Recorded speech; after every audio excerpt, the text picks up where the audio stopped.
सुनिए, जो भी व्यक्ति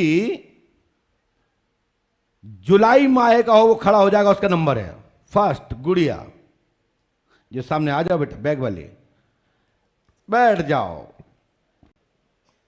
सोच लीजिए, जुलाई माह का जिसका पर्चा है वो पर्चा मैंने लिख दिया है। पर खड़े तो बहुत लोग हुए, लेकिन फिर हमने इस बेटी पे ही टारगेट क्यों किया?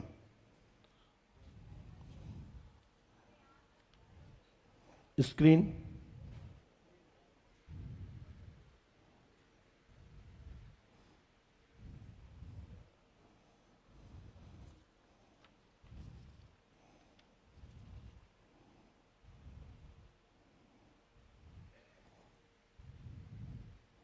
राइट, छोड़ दिया जाए। चलो पास में आओ, और पास में आइए, पर्ची दीजिए अपने। नहीं, क्यों लगाई आपने? तो हम कैसे मानेंगे कि आप जुलाई के हो? अच्छा, आप लिख के भी बांध के आई हो? माइक उठाओ, माइक उठाओ, माइक उठाओ, उठाओ माइक। जुलाई, ये बिटिया कह रही है, हमने कहा पर्ची दो, तो बोले हम पर्ची तो नीम पे बांध आए हैं। तो हमने कहा वो नहीं, टोकन नंबर। अच्छा अच्छा, वो तो मेरे पास है। तो लोग दूर के बैठे लोग सोच रहे होंगे कोई पर्ची पहले से बाबा लिखवा लेता होगा, फिर पढ़ लेता होगा, फिर कहता हो तुम्हारा नंबर आ गया। दीदी आपसे किसने कहा था कि जो लिख के लाई हो नीम पे बांधो? किसने कहा था आपसे? माइक से बोलिए ना। रुको मैं खोलने दो माइक। हाँ बोलिए। अर्जी लगाया वहाँ पे गुरुजी। क्यों? कौन सुन रहा है वहां? कौन पढ़ रहा है? पंडोकर सरकार। तो वो तो मन पढ़ते हैं, वो तो नहीं कहते आप लिख के बांधो। वहाँ सुन लेंगे तो कभी तो मेरा नंबर आएगा। ये कहीं आता होगा, हमारे यहाँ तो मन में रखिए आ जाता है। ये किसी किसी दरबार की जरूर प्रचलन है कि लिख के टांग दो तो नंबर आता है। वहां के बाबा क्या है ना, 10-20 बाबा हैं, रोज पढ़ने पे ही लगे रहते हैं। हमारे यहाँ बाबा एक ही है, वो सब पढ़ देते हैं। समझ रहे भैया दादाजी? कहीं कहीं नियम है, पर्ची पे लिख के बांधो, फिर टेंडर निकलता है, उसका डाट वो निकलता है, लॉटरी, आपका नंबर आ गया है बाबा के यहां। ये बहन पंडोखर धाम की प्रथा नहीं है। पंडोखर धाम में तो आप सोचो, आप घर से चले और जब भी नंबर आएगा आपके विषय अंतर्गत ही इस पर्चे में होगा। आपके पूछने या आपके बताने या लिख के लाने से या कहीं नोट कराने से नंबर नहीं आता बहन। आज ऐसा करा सो करा, जिंदगी में ऐसा मत करना। सुनाना है तो अंतर मन में बाबा के सामने खड़ा होना और मन ही मन प्रार्थना कर देना। और यदि बाबा को अर्जी लगानी होगी तो खुद ही आ जाएगा। ये पर्चा लिखाने से बांधने से नंबर नहीं आता बहन। इसका लोग गलत दुरुपयोग भी करते हैं। चाहे वो पंडोकर सका दरबार में आप अभी कोई छोड़ ले और फोन नंबर लिखा हुआ, उसने कहा कि हाँ तुम्हारा नंबर आ गया है, गुरुजी का आदेश आ गया है, 100 रुपया डालो, तुम हाल डाल दोगे? ऐसा नहीं करना। ना कहीं मोबाइल नंबर बांधना है, ना कहीं अपनी प्रश्न बांधना है, और कोई भी व्यक्ति यहां नहीं लिखवाता है। यदि आपको सुनाना है तो पूज्य श्री हाथीवान महाराज को मन में सुनाइए, हनुमान जी को मन ही मन प्रार्थना करिए। ये पर्चा लिखाना, नीम पे बांधना या कहीं डालना, नारियल में बांधना, अर्जी लगाना, ये फ्रॉड है।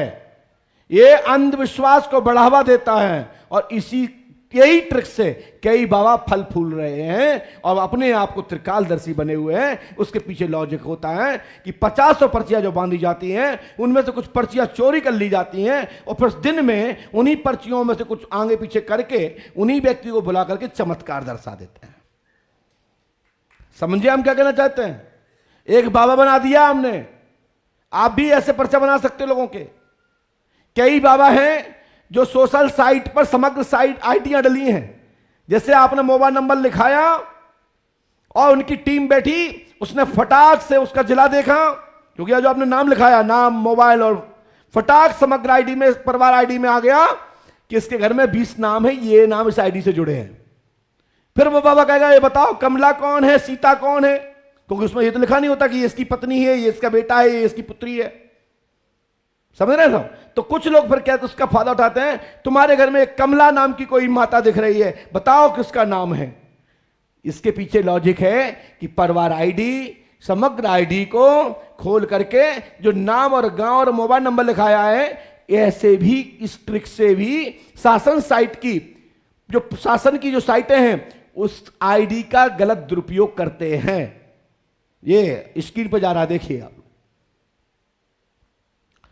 तो ऐसी शासन की कई गाइडलाइन है जो मोबाइल नंबर डालते ही,